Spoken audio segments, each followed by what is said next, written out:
স্বামী স্ত্রীর ভিতরে মোহাব্বত নেই, 2 সেকেন্ডের একটু দোয়া একবার পাঠ করুন, একজন আরেকজনের ভালোবাসায় মুগ্ধ হবেন 100% ইনশাআল্লাহ। আসসালামু আলাইকুম ওয়া রাহমাতুল্লাহি ওয়া বারাকাতুহু। সম্মানিত দর্শক মণ্ডলী, আমাদের অনেকেই আছে স্বামী স্ত্রীর ভিতরে মোহাব্বত নেই। তো আল্লাহ পাক রব্বুল আলামিনের কোরআন হচ্ছে আমাদের জন্য সলিউশন। তো আল্লাহ পাক রব্বুল আলামিন কোরআনের ভিতরে এমন একটি আয়াতের কথা বলে দিয়েছে, সেই আয়াতটা যখনই আপনি পাঠ করবেন তখনই আপনার প্রেমে যে কোনো কেউ পড়তে বাধ্য। তো দর্শক মণ্ডলী, সেই দোয়াটা কি এবং কিভাবে পড়বেন সেই বিষয়টা আপনাদেরকে বলবো ইনশাআল্লাহ। দোয়াটি পড়ার আগে আপনার সুন্দর করে অজু করে নিয়ে নির্জনতা অবলম্বন করতে হবে।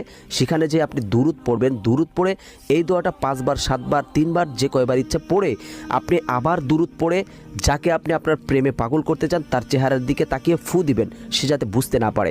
এই দোয়াটি পড়ার উত্তম সময় হচ্ছে নামাজের পরে বা আজানের পরে। দোয়াটি হচ্ছে ওয়াল কয়তু আলাইকা মাহাব্বাতাম মিন্নি। আল্লাহর কোরআন কখনো মিথ্যা হতে পারে না। দর্শক মণ্ডলী, ভিডিওটি ভালো লাগলে শেয়ার এবং চ্যানেলটি সাবস্ক্রাইব করে